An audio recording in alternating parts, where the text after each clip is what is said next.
So ayan mga kadrama-rama, lang ko pong inaabangan nyo po no, yung next na mangyayari po dito sa Abot Kamay na Pangarap, dahil alam naman po natin talaga no kung ano yung naging scenario ngayon dito sa Abot Kamay na Pangarap, na kung saan talagang naging kakuntsaba nga po talaga itong si Justin po ni Moira no, dahil nga po sa financial report na yon na ginawa talaga ni Zoe, ay ibinigay ni Zoe doon kay Moira, kaya itong si Zoe o si Justin talagang tinawag ni Moira, nakipagkita ganito ganyan, na andun sa kanya yung ebidensya.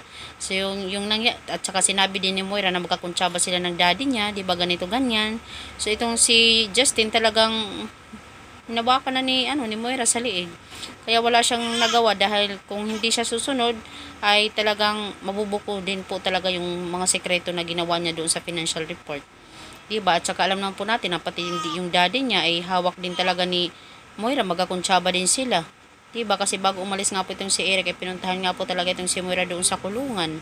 Dahil nga po gusto din talaga ni Eric talaga na ipagpatuloy talaga ni Moira yung mga plano niya. Na gumanti po sila sa mga tanyag, diba? Kaya itong si Justin talagang wala siyang nagawa kundi magpahawak na lang talaga dito kay Moira.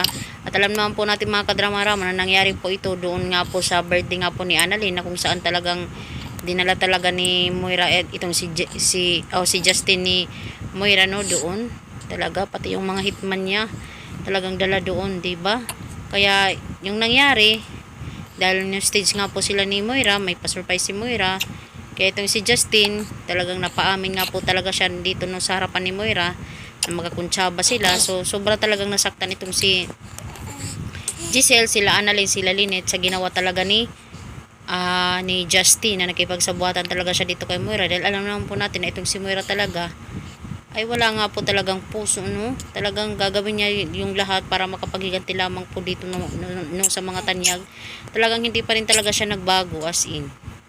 Kaya itong si Justin, dahil sa ginawa niya, sabihin ni Giselle sa kanya, kahit alam ni Giselle na anak ang pagkakakilala niya dito kay Justin, pero kina Justin, hindi daw siya anak ni Giselle. Talagang sasabihin dito ni Giselle na dahil sa ginawa mo, Justin, sa pagkikipagkuntsaba dito kay Moira, ay ayaw na kitang makita dito sa Apex, umalis ka na.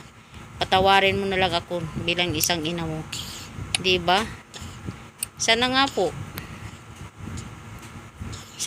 mga kadrama, hindi yun ang maging reaksyon ni Giselle. Sana mapatawad pa rin po talaga niya itong si Justin. Pero alam naman po natin na pag ginawa niya yun, ay talagang patuloy pa rin talaga na maghasik ng hindi magandang gigagawin itong si Justin. Dahil alam naman po natin nagipagkuntsaba na siya dito kay Moira. Kaya possible maging habang buhay na rin siya talagang hawak dito sa liig ni Moira.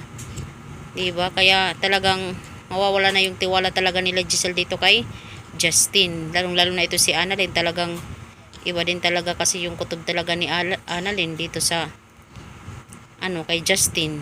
Na talagang ikipagkuntsaba talaga to.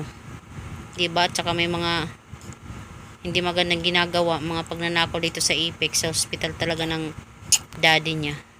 So yun lang po mga kadrama. Abang-abang na lang po tayo sa next na mangyari dito sa Abot Kamay na Pangarap. So, abang-abang na lang tayo mga kadrama, kaavangers.